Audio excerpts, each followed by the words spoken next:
Hey guys, I'm Laura, and in today's video, I am going to show you the easiest way to lose weight. So by the end of this video, you will know how to reach your goals without spending hours on meal prep and planning, without cutting out any foods you love, and while keeping things as simple and enjoyable as possible. So you not only achieve your results, but you maintain them as well.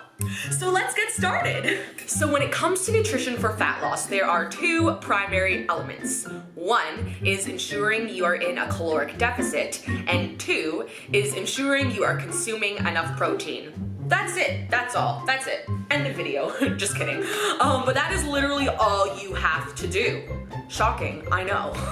People really tend to overcomplicate things when it comes to nutrition, and I completely understand because I was probably the biggest culprit of this. I did this for so many years, and when I realized how simple things could actually be, I couldn't believe it. And now I share this concept with all of my clients, and it continuously proves that simplicity is best.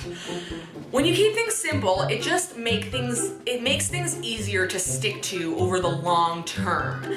When you adhere to your diet, I say diet because it shouldn't be a diet, it's more like a lifestyle. But when you adhere to your diet long term, you're going to see way better results than you would if you went on a very strict diet and only stuck to it for a short period of time. So when you're too strict and obsessive, it's inevitable that you will fall off track. I would bet $1 million on this.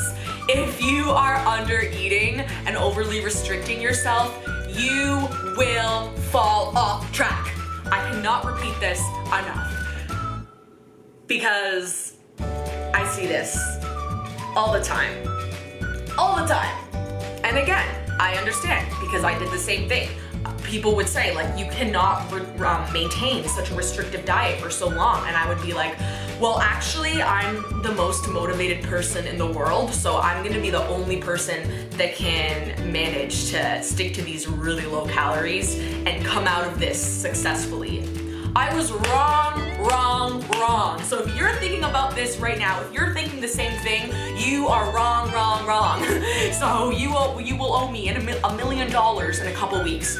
But seriously, guys, it's never worth it to try and rush the process because it just does not end well. Because extreme approaches result in extreme disappointment. So, yeah, biggest thing to remember before I go into this topic. Don't be extreme. So the most important thing is to stick to a method of eating that allows you to have high dietary adherence. There is not one way that's the best way to diet. The key is that you can stick to this long term because whatever you do to lose weight, you have to be able to do forever or you're not going to maintain your results. So write that down, remember it. The key is finding something you enjoy. So now we are going to learn how to calculate our calories. Professor Laura, class is started. Class is started. Actually, I'm not gonna wear those because I'm using a ring light right now and there's a glare in the glasses and it looks really bad. So before I get into these calorie calculating methods, the important thing to remember is not to start on too low calories. I know I said this at the beginning of the video, but it really can't be repeated enough because the majority of people who start working with me are usually under eating. Even if their goal is fat loss and they have a lot of fat to lose, a lot of people are under eating. It's crazy. And like I said, understandable. So yeah, that's why I just really gotta remind you guys not to under eat. So, because what happens when you do that is you are going to slow down your metabolism. So that means it's gonna be hard to keep off the weight. You're also gonna lose muscle mass. So that means you're not gonna look as toned. You're gonna look more like skinny fat, not as firm. You're just not going to get the look that you desire. So just don't do it. Don't do it. So yeah, now we're gonna figure out the 3 methods for calculating your calories. So method number 1. Apparently I can't write in a straight line. That's okay, it's all right. Method number 1 is calculating your body weight in pounds times 12 to 13. So I always recommend starting with the higher number because that way if you plateau, you have some numbers to take with. If you start with the lowest possible number, you're just gonna be like losing weight real fast and then you're gonna hit a plateau and then you're not gonna have any calories to take from. Or like you technically will, but then it would be like horrifically low. No, that's not what we're doing. So yeah, always start on the higher end. You could even do 11, you could even do 14. Everyone's gonna be different. Remember, this is just a formula. It does not know like your dieting history, it doesn't know your metabolism, it doesn't know your activity level, so this is simply just a starting off point. So that is one method of calculating your calories. Body weight times 12 to 13. Method number 2 is a calorie calculator. So, calorie calculator. So this is definitely not the most accurate way either, because a calorie calculator online does not know you personally, same as the formula. It doesn't know your metabolism, the full extent of your activity level, your dieting history, blah, blah, blah, blah, blah. So again, you're using this as a simple starting off point. And also, again, you're gonna be always wanting to start on the higher end of the calories that are suggested. So if you're using, most calculators will give you like a high number, a medium number, and a low number. Start with the higher number. So some of my favorite websites with calorie calculators are freedieting.com, ifitfitsyourmacros.com, and I also like the Katie Hearn calculator as well.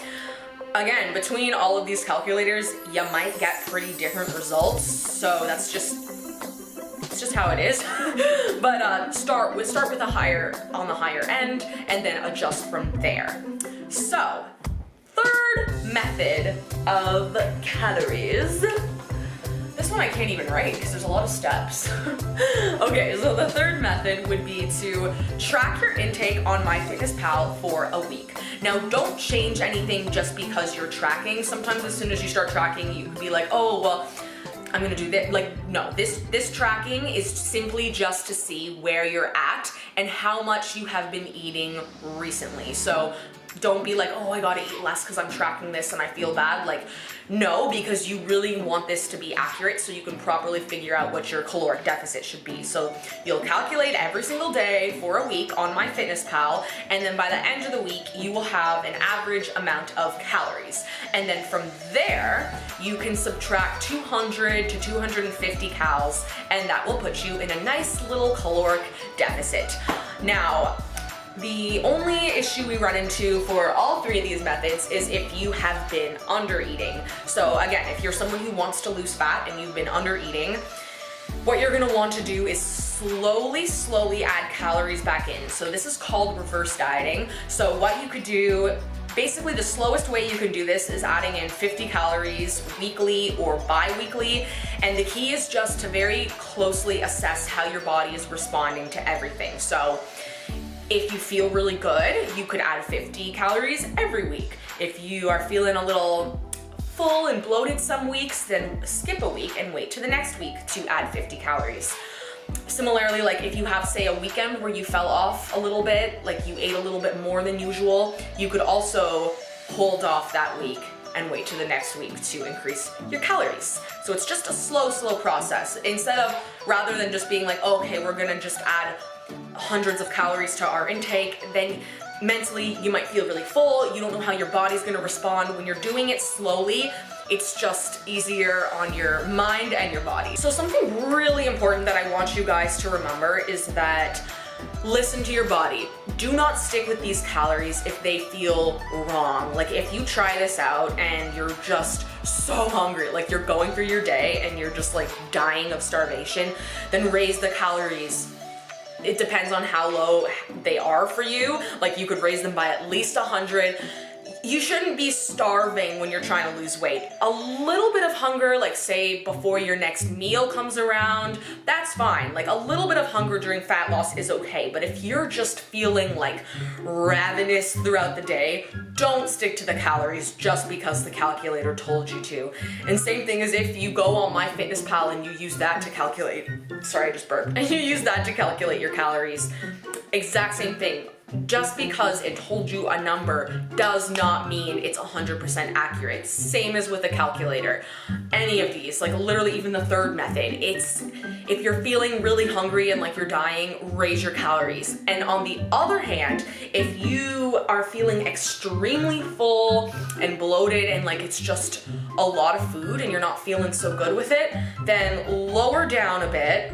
You could stick to that for a bit, and then you could try and reverse diet up just to simply get your calories higher. You can lose weight while reverse dieting. I have had clients reverse from 1400 to 1900 and lose weight in the process. It was freaking amazing. So yeah, don't be afraid in that sense. But if you're feeling way too full right off the bat, again, don't stick to it. So now, if you stick to it, once you kind of have a decent feeling of calories, what you're gonna wanna do is stick to it for a minimum of 3 weeks before deciding if you're gonna change it. So no sticking to this for 1 week and then being like, all right, time to change. No, that's not enough time for your body to adapt and see results. Even 3 weeks is honestly pretty darn short. So that's why 3 weeks is the minimum. You can even stick to it for longer than that if you so desire, if you have that patience within yourself. So after 3 weeks, if you have not seen any results whatsoever and you've stuck to it, like say if you fall off track one weekend and eat 7,000 calories, that's not sticking to it because that's putting you in a deficit, or no, sorry, that's putting you in a surplus for the week. So if you have stuck to it and you've seen 0 results, not just on the scale, remember that, in the mirror, with pictures, measurements, the way clothes are fitting, if you've stuck to it and seen 0 results across the board, then you're gonna wanna subtract 100 to 150 calories. So small adjustments, no like jumping down 500 calories. Subtract 100 to 150 and then stick to it for another 3 weeks and then reassess. So never change your calories if you're still seeing results. So even if it's slowed down, do not make a change until you completely stop. Keep things the same because it's just the best for your metabolism and your health and your body and all that stuff. So keep things the same until you have plateaued altogether.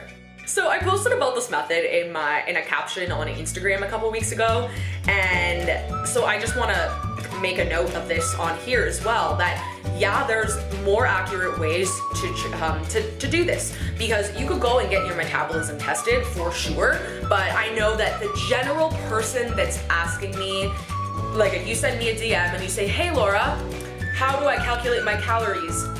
You typically aren't looking to go and get a big test done. Like you can, there's nothing wrong with that, but like for example, so I made this, I did this whole thing in a caption and somebody comments right away, some guy goes, well actually the more accurate way to calculate this is by going in a body of water and measuring all this stuff, and it's like, okay, yeah, but that's really impractical for like damn near everyone. So like if you have the resources and the time to do that, go ahead. There are more accurate ways to do this. But if you're just like a regular person who just wants to get a decent starting off point for your calories, you can start with something simple like this. Okay, so now we've got, I dropped my marker. Now we've got our little calories sorted out somewhat, and now we gotta figure out our protein. So this is much easier. This is really, really easy. What you're gonna do is do 0.7 to 1 gram of protein per pound of body weight in pounds, not kilograms. So if you have more weight to lose, you're gonna wanna go on the end of the spectrum, because let's say you're a woman who has 185 pounds to lose, you're not gonna wanna eat 185 grams of protein. That's gonna be a lot of protein. That's gonna suck. So instead, you would do times 0.7, and that's gonna get you 130 grams of protein, I think. So that's a lot more reasonable. I even have people who struggle hitting 130, and which is normal, it's fine. Most people, when they first start tracking their intake, they do struggle with hitting protein, so if that happens to you, don't worry. Pre-plan for the first little while, and eventually it's gonna get so easy and you'll be like, wow, I can't believe I ever used to struggle hitting protein, because that was totally me. I used to think hitting protein was the hardest thing, and now it's just like no big deal. So don't be discouraged if at first it's kind of hard. So there's our main numbers. We've got our calories, we've got our protein. Oh, and I forgot to mention, if you don't have as much weight to lose, go more on the higher end of the spectrum.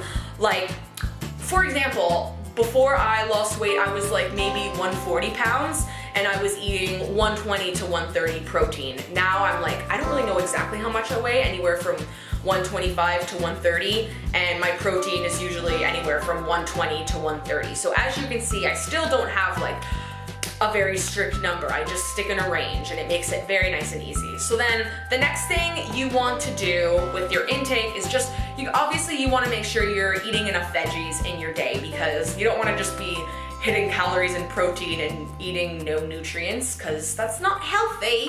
Not healthy. So you want to get your veggies and your fiber. So fiber for women is roughly 25 grams, men is roughly 35. Certain diets are gonna have you going well over that in terms of fiber, like vegan, the types of food sources are easily gonna put you well over that, and that's fine. I tend to eat over my fiber suggested intake, so yeah, don't worry about that. If that's just the nature of your diet, it's fine.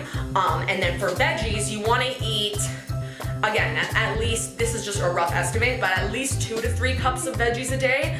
Because again, you're getting in your nutrients, you're getting in your fiber, and they also fill you up more. Like, I find whenever I fall off track, it's always on days where I haven't eaten enough veggies. So eat your veggies. Eat your veggies.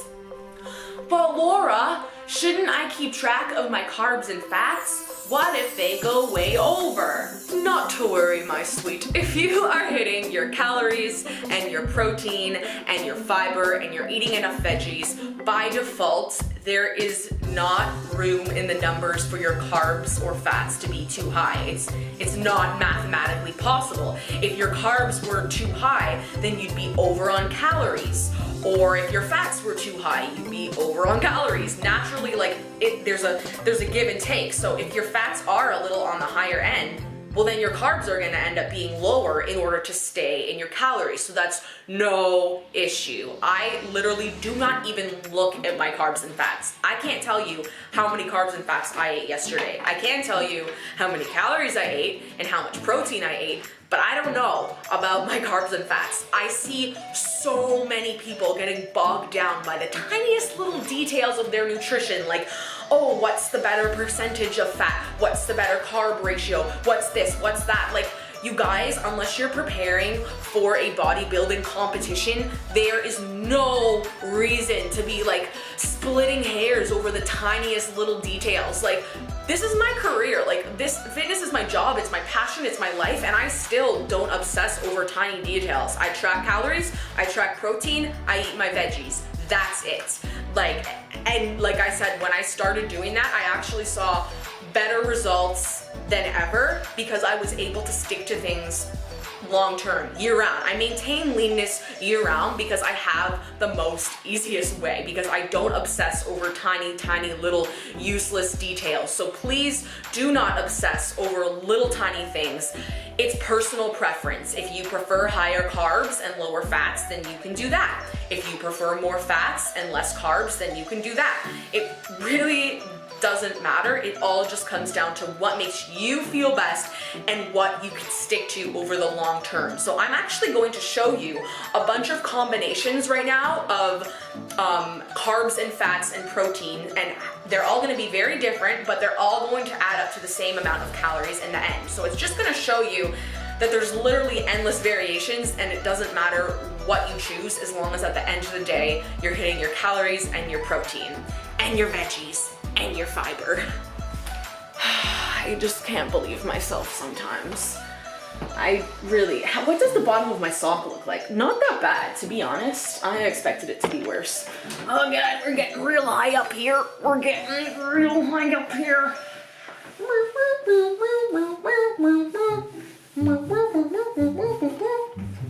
So here are some examples. My camera's dying. My camera's dying.